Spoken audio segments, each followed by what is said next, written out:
en tant que membre du PPRD, collaborateur de Kabila, je ne le vois pas agir dans une approche républicaine, c'est-à-dire contre ou parallèle à la République.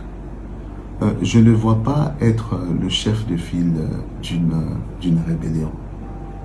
En tout cas, je n'ai jamais vu un seul indice dans ce sens-là. Il ne m'a jamais parlé d'une approche pareille depuis 2019, quand il y a eu passation de pouvoir jusqu'à ce jour. Vous parlez du Rwanda, mais il faut d'abord qualifier le conflit congolais. Lorsque des citoyens d'un pays,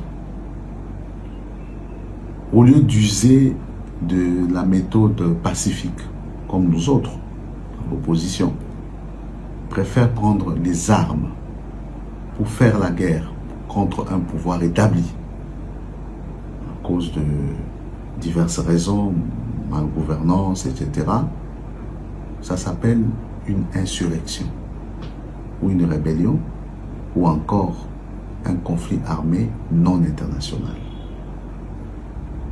Mais il y a des cas de figure intermédiaires, notamment ce qu'on appelle les conflits armés non internationaux internationalisés, ou les conflits armés internationaux internisés.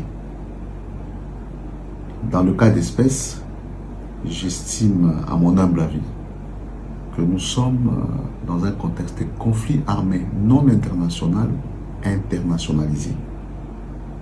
Puisque, que ce soit les Banyamulenge, les Tutsis, les minorités ou les autres Congolais qui font la guerre contre le pouvoir établi, c'est des Congolais. C'est des Congolais. Et on se retrouve dans ce cas de figure-là, conflit armé non international, donc une insurrection face à un pouvoir établi. Donc on est dans un conflit complexe, conflit armé non international, internationalisé. C'est ça la qualification réelle. Il faut partir de cette qualification pour maintenant trouver des solutions, les remèdes.